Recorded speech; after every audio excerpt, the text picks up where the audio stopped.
Alhamdulillahirobbilalamin. Pada kesempatan ini kita akan membahas berbagai macam peperangan yang ada di dalam agama Islam. Salah satunya hari ini kita bongkar tentang perang Badar. Nanti kesananya perang Uhud dan segala macam. Tetapi sebelumnya saya ingin sedikit menambahkan bahwa sekarang ini lagi banyak fitnah. Fitnah dari mana? Fitnah mulut. Kejahatan daripada mulut. Saya ingin kita berbicara sedikit menyimpang daripada perang nanti ya, perang Badar. Sedikit tapi untuk bekal kita. Bu, maaf Ibu. Ketika Isra Mi'raj, Rasulullah SAW melihat, nih dengerin dulu ya. Rasul melihat ada mulut kecil, lubang kecil, keluar kerbau yang gede. Bayangin aja kan suatu yang mustahil, ya. Mulut ya, lubang yang kecil bisa mengeluarkan kerbau yang gede keluar dari mulut. Waktu Isra Mi'raj pernah melihat seperti itu, keluar dari mulut. Ini mulut kecil tapi bisa keluar kerbau yang segitu gedenya. Dan kerbau yang udah keluar itu nggak bisa masuk lagi ke mulut karena udah gede. Bisa keluar nggak bisa masuk. Kalau Mustafa kan beda, bisa masuk bisa keluar. Nah itu mah bisa keluar nggak bisa masuk. Ditanyakan sama Rasul kepada malaikat Jibril, ya Jibril, ini artinya apa? Ini tamsilan ini apa? Kata malaikat Jibril, ini adalah tamsilan, arti orang yang suka mengumbar mulutnya dengan ucapan-ucapan yang jelek. Jadi mulut ini jahat. Jadi bisa menghancurkan segalanya. Gara-gara mulut orang bisa saling bunuh.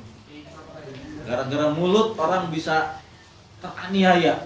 Gara-gara mulut. Kalau kita menulis di buku masih bisa dihapus. Menulis pakai pulpen masih bisa ditipek. Tapi mulut, kata-kata yang sudah keluar menyakiti kepada orang itu udah tidak bisa dihapus lagi. Mau dihapus dengan apa? Ada kata-kata, kalau hati sudah terluka hendak kemana obat dicari, gitu ya. Orang Padang tuh biasanya. Kalau hati sudah sakit hendak kemana obat hendak dicari, susah dicarinya. Makanya mulut harus dijaga. Dalam rumah tangga kita sering dengan istri, kesal, gimana? Nah, hati-hati ini mulut. Jangan segala macam kejelekan diumbar, sebab kalau sudah keluar dari mulut itu nggak bisa dihapus lagi. Ada sebuah riwayat zaman dahulu, ada seorang manusia, dia menjual abid. Hendak menjual abid. Abid itu apa sih? Budak ya, budak yang mau dijual. Hei, saudara-saudara, saya mau menjual ini nih, budak saya. Badannya gede, kekar, tenaganya bagus, rajin bekerja, pokoknya jempolan. Tetapi ini budak saya jual murah. Harusnya 100 dirham, saya cuma jual 2 dirham saja. Kenapa saya jual murah? Karena ini orang ini suka fitnah. Itu doang. Ini bagus penjual ini. Jadi dikasih tahu bagusnya, jeleknya pun dikasih tahu. Bagusnya bekerjanya rajin, tenaganya besar, segala masalah dia tuntaskan. Jadi segala macam solusi dia, katanya begitu. Tetapi cuma satu penyakitnya, dia suka fitnah. Dia tidak menjaga mulutnya. Orang pikir, memang dia bagus, tenaganya bagus, rajin, tapi kita takut. Orang pada takut, kenapa? Karena dia suka memfitnah. Tetapi ada satu orang, dia yang tamak, dia yang, bagaimana kalau saya beli nih budak ini? Yang penting saya tidak mendengarkan ucapannya, yang penting saya tidak percaya pada dia. Nanti kalau dijual lagi kan lebih mahal tuh, jangan dikasih tahu bahwa dia tukang fitnah, jangan kasih tahu dijual kan lebih mahal, badannya kekar gitu. Akhirnya dibelilah sama dia. Dibeli ini, saya beli ini berapa? 3 dirham. Wah, cetek 3 dirham. Harusnya 100 dirham, ini 3 dirham. Udah saya belilah orang fitnah ini, bawalah ke rumahnya. Ini tukang fitnah ini. Setelah dibawa ke rumahnya, udah kamu beres-beres di rumah segala macamnya, siap. Malam waktu itu tidur, begitu subuh, saya dilihat, segalanya udah beres, piring kinclong, lantai kinclong, segala macam rapi. Ternyata semalaman dia beresin semua sampai beres. Bagus ya. Sama istrinya bilang, "Mah, ini budak ini bagus ya, lihat sampai beres begini. Untung berarti kita ya."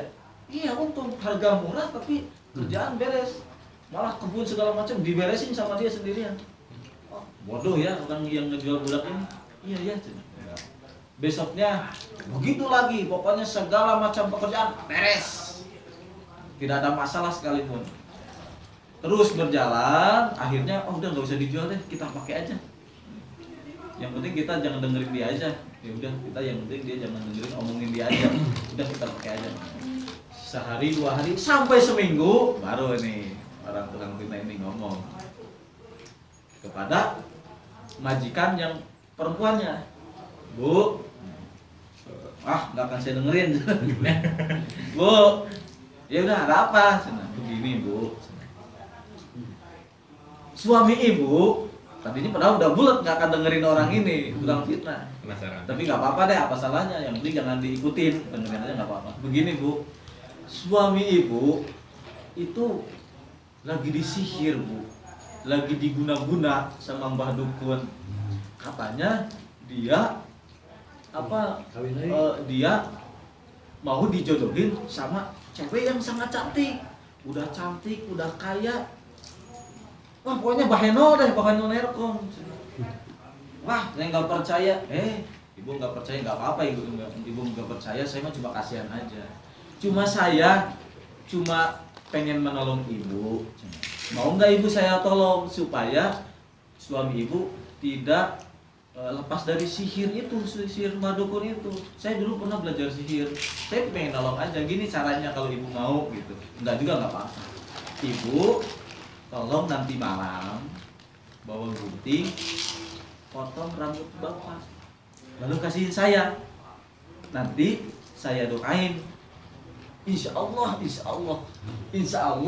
itu guna-guna sihirnya si dukun nggak akan mempan. Ibu percaya sama saya? Mikir si ibu.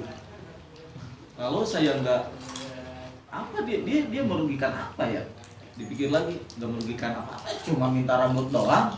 Kecil, ya nggak apa-apa deh, cuma gitu doang. Ya udah, nanti malam saya akan potong rambut si bapak. Yang penting suami saya tetap lengket sama saya, nggak ke cewek yang lain. Ya udah, gitu. Bola sampai malam.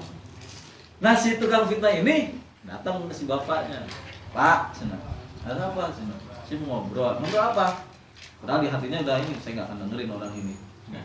Dalam hatinya, "Begini Pak, ibu itu benci sama bapak." "Wah, jangan sembarangan kamu ngomong. Saya udah berapa tahun nih sama si ibu, 20 tahun saya rumah tangga. Ibu nggak begitu." Bapak nggak percaya. Lihat aja nanti malam si ibu bakal membunuh bapak." "Wah, nggak percaya. Lihat aja malam nanti bakal membunuh bapak. Lihat aja kalau nggak percaya. Saya kasihan sama bapak, tolong ya Pak ya. Perhatikan, kalau nggak terjadi ya nggak apa-apa, cuma tolong perhatikan. Saya kasihan sama bapak." Coba dia, udah nggak didengerin. Lama-lama mikir juga. Iya juga ya. Bagaimana kalau bener? Saya mati dong dibunuh sama istri saya. Bagaimana kalau ini benar? Saya mati dibunuh istri saya.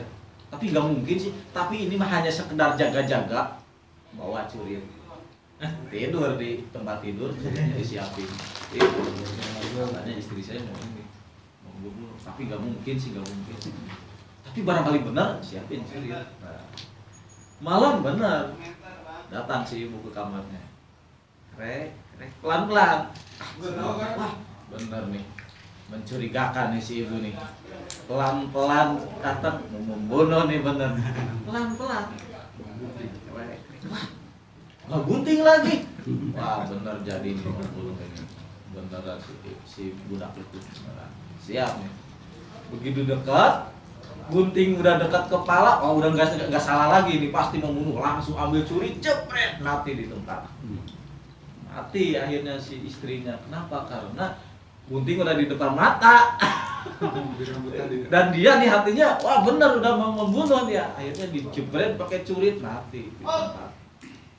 Setelah mati, tahulah keluarganya. Wah, cenah saya nggak terima nih istri saya anak saya dibunuh tanpa alasan begini, nggak terima. Ini suami dan istri itu beda adat. Kalau ini mau orang Papua, kalau misalkan ya, yang ini mau orang mana, jadi beda adat, ya.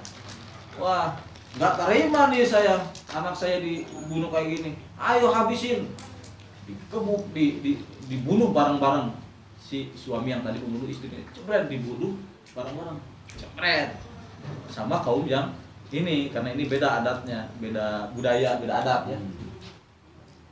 Yang si suami yang dibunuh nggak terima lagi, kan ini kelompok juga ini. Wah, ini kurang ajar nih kelompok sana membunuh anak saya nggak terima, serang, cepret, ribuan orang mati. Kenapa? Kelompok ini mal saling bunuh-bunuhan, banyak yang meninggal. Gara-gara siapa? Gara-gara si Afif. Gara-gara si Afif. Makanya mulut ini harus dijaga baik-baik kepada istri. Apabila istri melakukan kesalahan, maafkanlah dia.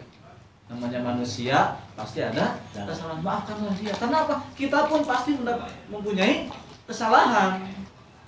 Itu kejahatan mulut. Paham ya? Mari kita bersama-sama menjaga mulut. Mudah-mudahan Allah merawat mulut kita dari ucapan yang berbahaya. Amin ya Allah ya Rabbal. Nah, kita ngaji perang Badar.